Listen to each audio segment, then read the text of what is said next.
Good morning, South Rock. Welcome to another Incarnate Devo. Today is Malachi 3, 1 through 4, coming to the end of the Old Testament today.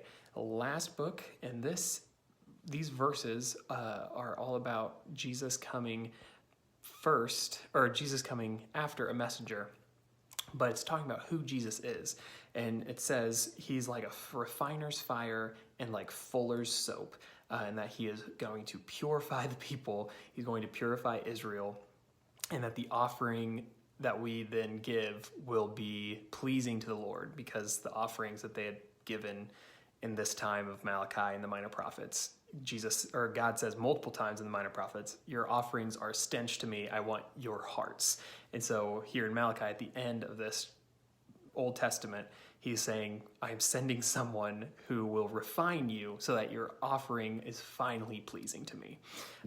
Now, a couple things. First of all, a refiner is a metal worker who it says in verse 3, refiner and purifier of silver. So a refiner is one that purifies hard metals, various kinds of metals, to make them stronger, to make them more pure, in order that they are more usable.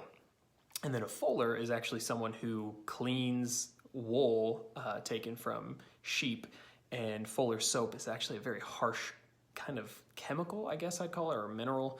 I don't know how to describe it better than that, but basically a fuller's soap is a very harsh thing to clean and purify and whiten wool. And so both of these things are ways of saying harsh ways to make something pure, usable, and refined, which leads me to what I'm thinking about Jesus. When we think of Jesus coming, and when we think of Jesus purifying us, or our sins being washed away, we often say things like, it's easy. We just have to accept Jesus. It's easy. We just have to follow what he says. It's easy. We just have to be baptized. And it is. It's a free offering. It's a free gift that Jesus has given us, and it is as simple as coming to him and claiming him and following his words. But the process by which we got there was difficult.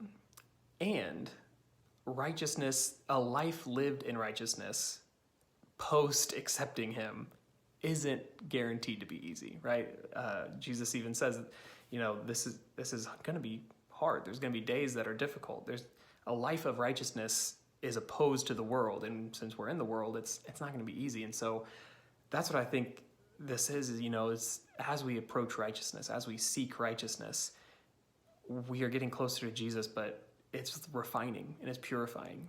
And what that means is it's going to be hard. It's a harsh process. We'll be melted down. We'll be have these harsh chemicals. We're going to be dirty and then made clean. And while the process of getting there, at first, it's easy as claiming Christ and being baptized, the life of righteousness is a purifying, refining process of difficulty and hardship. And so the question, I guess, really is, in light of thinking this through, does that shed any light on your past experiences? And how ought we go forward knowing that a life of righteousness will be one of difficulty and strife at times, because that's what refining and purifying look like. So, not a cheery start to your Monday, but one worth thinking of.